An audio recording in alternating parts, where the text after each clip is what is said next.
Hi Taurus, welcome to your weekly love reading. Let's see what's going to go on, what's going to happen for you this week in terms of love. So what else are the feelings between you both that you both feel to be true, like at this time? I'm so weighed down. This is the density of this earth plane. I'm hearing and I'm really feeling that you're both so weighed down with, you know, just being human in this social matrix, having all sorts of responsibilities, expectations on all of our shoulders, pressures to live our lives in certain ways. We're all basically living these patterns because it's like a cycle of the people before us did this and the people before them did it, and so everyone's just sort of on this hamster wheel of doing the same thing over and over and over. It creates the same energy, the same patterns, the same dynamics, keeps everyone stuck in a low vibration, keeps everyone blind, because when everyone's doing the same thing over and over, basically social conditioning, there's no room for expansion because it's like you're just playing out the same thing. And this is very burdensome for the soul, because as souls we all come here to grow, to expand, to rise up, to feel free. And so there's this strong emphasis here that before you met each other you both felt incredibly weighed down. I'm hearing and I'm just really feeling like you connect in a higher vibration, in a higher dimension. So again, telepathically, you connect in the place, so to speak, where there's so much or a lot less density.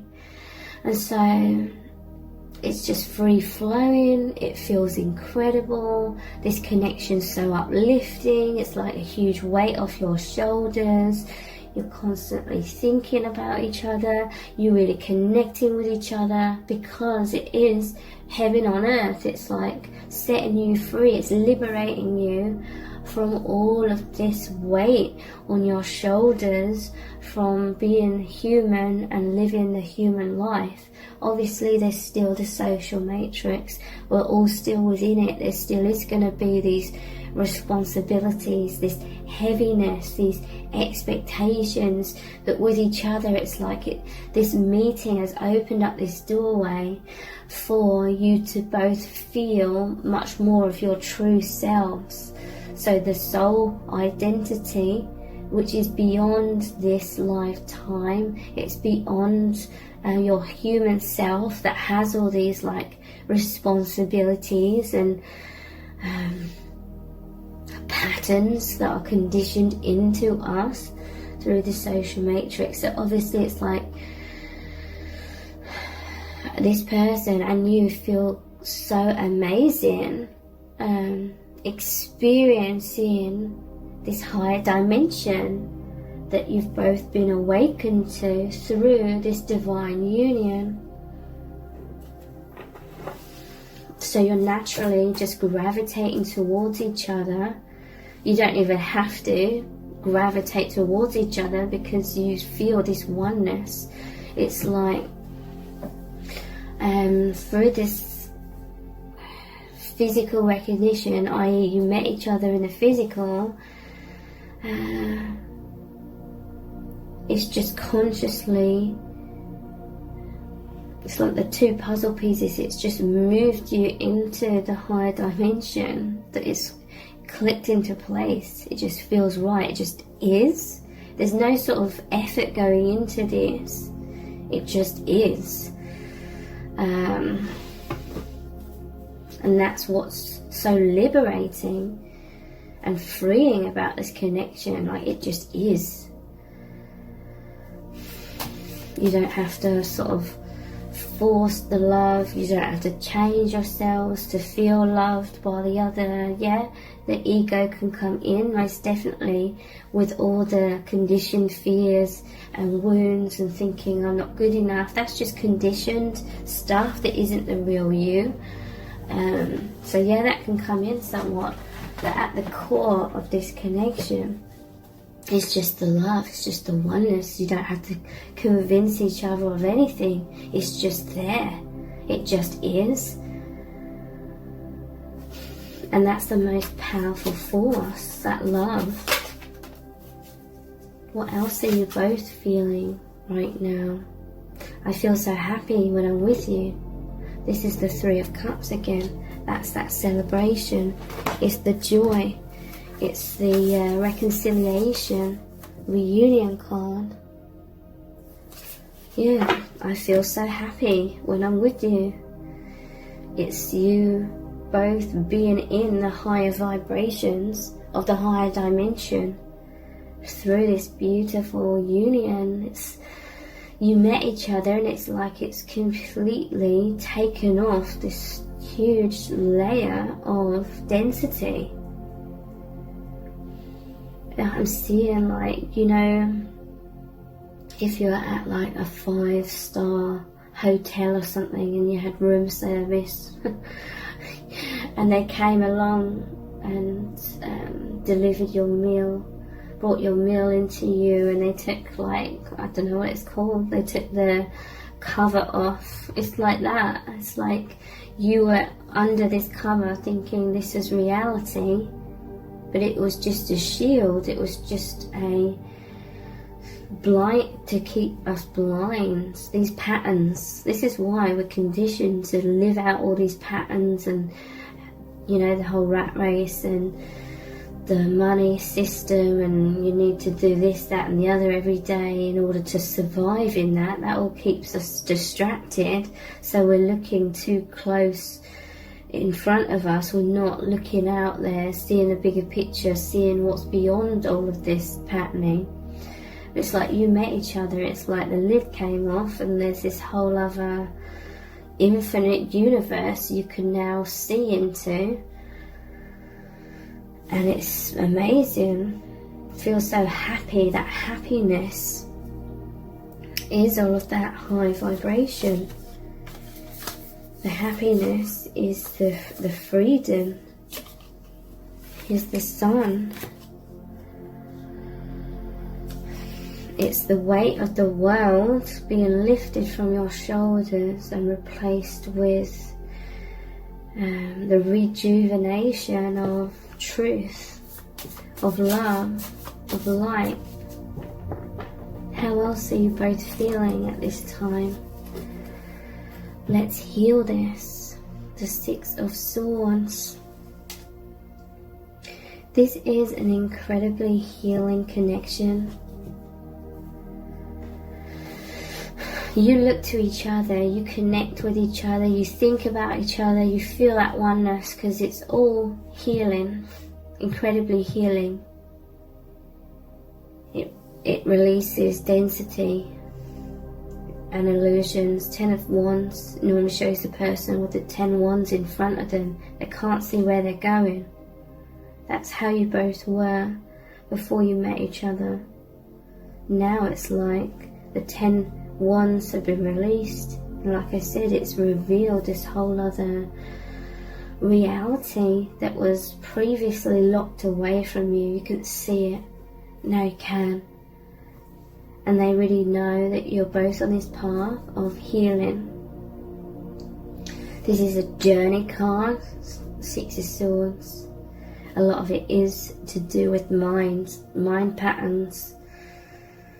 The mind is an incredibly powerful tool. It has the ability to either keep us stuck in 3D illusions based on our perception, or it can propel us forward into the 5th dimension, again dependent upon what we're focusing on or our perception.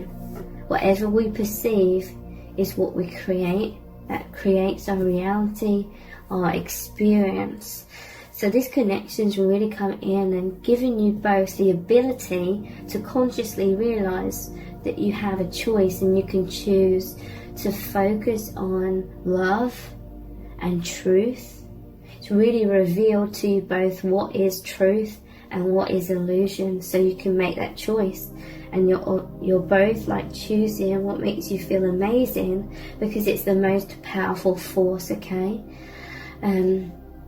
There's this powerful magnetic attraction between you both. And I've been receiving a lot of information about if you and your person are in a physical separation, it's because it's forcing you both to focus in your mind on the love, like thinking about each other, thinking about how amazing this connection is, being in that telepathic energy stream that's between you both. It's making you focus on how good you feel around this other person, how happy you feel, how loved you feel, how understood you feel, all these amazing things.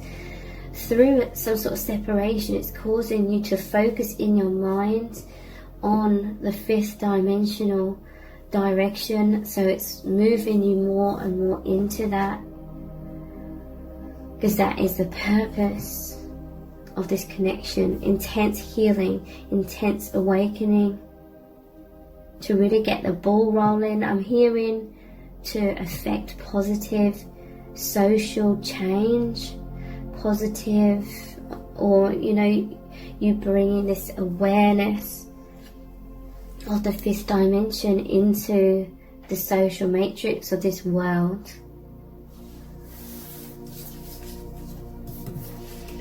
So I'm going to finish this reading with a Rumi Oracle card. It's going to be a really powerful message from Spirit about what's going on in your connection, what you need to know, what Spirit's guidance is for you.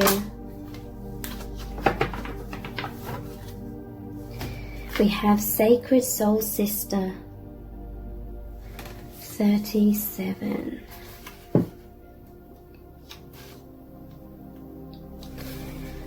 Sacred Soul Sister, when you are conscious, a cloud of sadness surrounds you.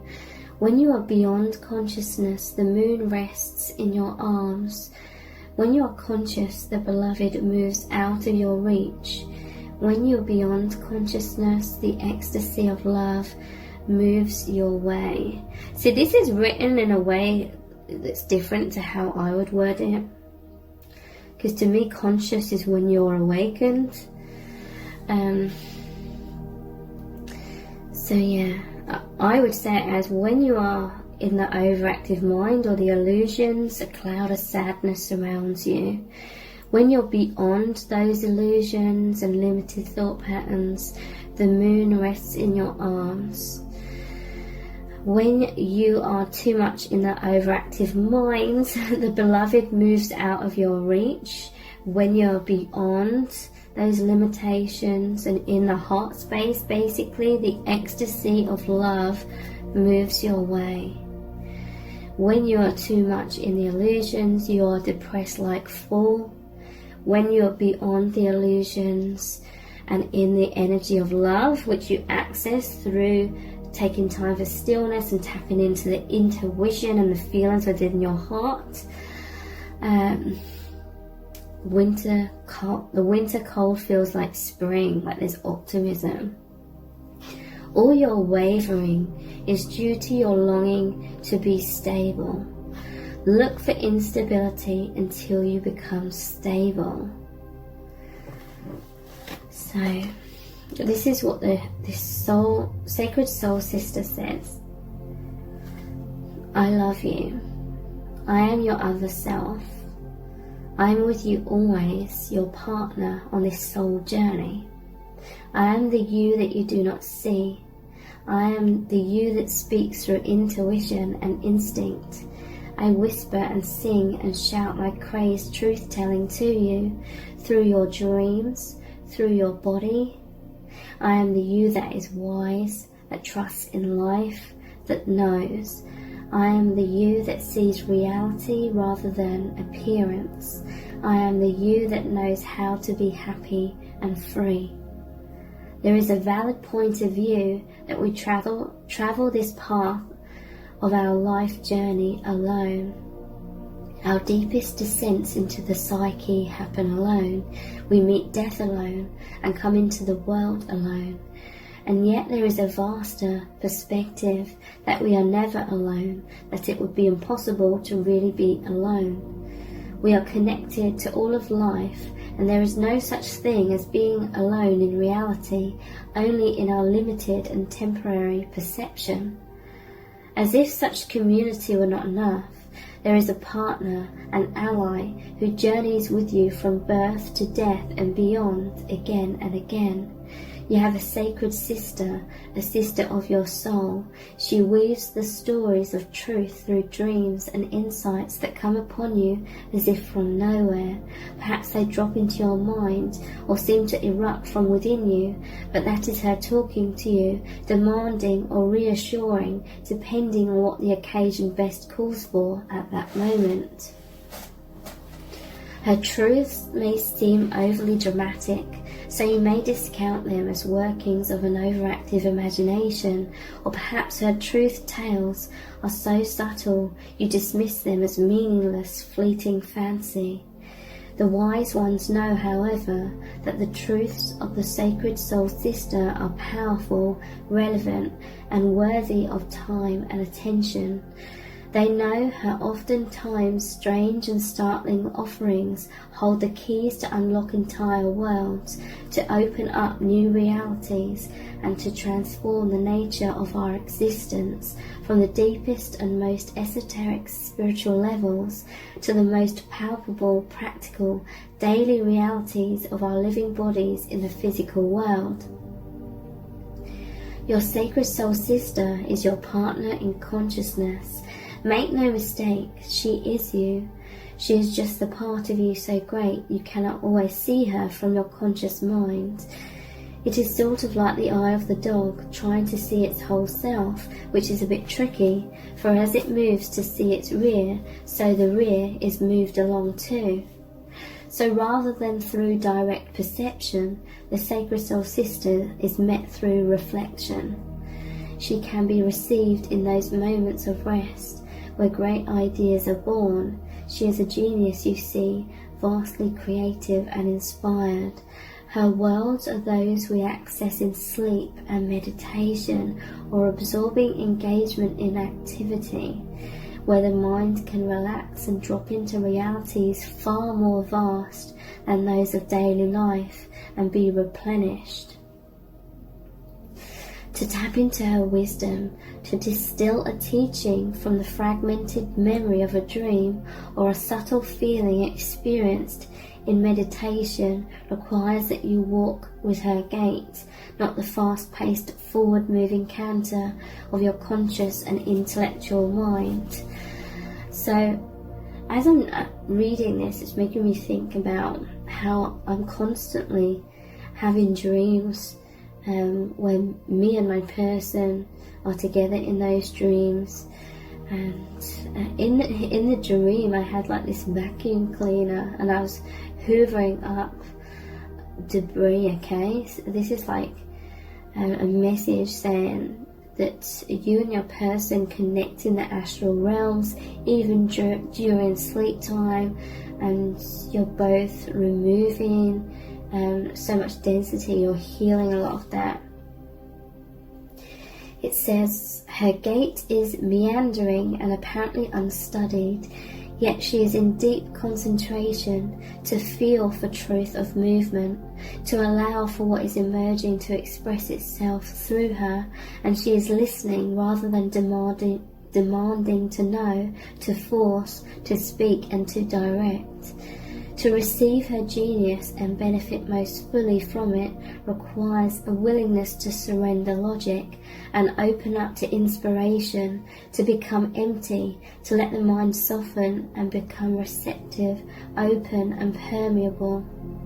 She delivers questions that lead to answers, but not according to demands issued by an insecure and fearful mind.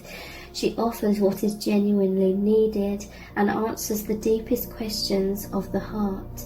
She is trustworthy, this sister. She cannot betray truth. Therefore, she can be relied upon as a faithful way-shower of the heart. So to commune with her, wise as that impulse is, requires that you learn the ways of her world and the strange symbolic language she speaks. She will never tell you what you already know. Why be so inefficient? No, she prefers to educate, elucidate, intrigue and beguile as you are drawn into far more beautiful, powerful and helpful truths. So in her world and in her language, you must suspend your need to immediately understand. Let yourself absorb the imagery, the feelings and the possibilities to dwell, ponder and be permeated by the wisdom. The appearance of a horse may signify your own spiritual being, and the appearance of you may signify a false sense of identity and not the real you at all. You may see desert landscapes and moonlit nights in your dreams. When so much inner growth is happening, you will soon bloom like the springtime. You may dream of charging up hills with great energy, when in your physical world you can barely muster enough strength to get out of bed in the morning. What does this all mean, this apparent contrary world upside down, nothing is as it seems symbolism? The meaning is the communication, and the communication is received in repose, in reflection, in quietness and rest. And you must trust her and trust yourself. When something needs to be known, so it shall be. This is necessary, so much less than what we expect. Your lack of knowing is not ignorance. Your knowingness is your bowing to life with trust. She has come to you through this oracle to remind you that everything is all right, that she has your back, no matter what appearances may seem to be to your more limited dog's eye consciousness in the light of day. She is guiding you with her wider knowledge through circumstances and situations that are ultimately going to free you into a greater love than you have ever known, no matter whether you feel like a rat in a maze or a bewildered drunk stumbling through labyrinth back alleyways trying to find your way home again. No matter how out of control life may seem, she is letting you know that all is proceeding just as it should, and that her will shall manifest. Her will is your wholeness, your completion.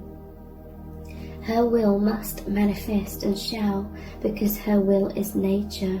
It is growth, it is God. She is God in you now. Remember that, and you'll realise, if you don't mind the ending being told before the last chapter, that everything's going to be okay. This oracle comes to you with particular guidance also. You know something deep in your bones without knowing why or how or without particular reason. You just know. It doesn't make sense, but you know. It may be joy that you know. It may be that you know to avoid a certain situation. It may be that something is going to work out beautifully despite appearances to the contrary at a particular moment. It may be that you are meant to take a certain path. You just know. This oracle comes as confirmation that your knowing, mysterious as it is your sacred soul sister talking through you. Trust it and act or not accordingly. So here is the sacred honouring ritual.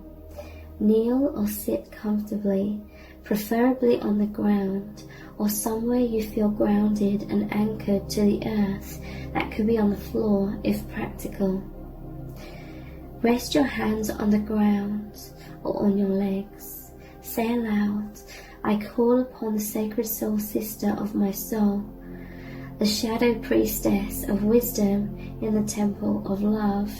You guide me to love, and under the merciful grace and protection of Rumi, who loves me unconditionally, our relationship is one of respect, care, and divine guidance. May I be blessed with receptivity to your genius and capacity for the grace of growth. So be it. Rest for a few moments. You have finished your sacred ritual. So thank you so much. Take care. Bye.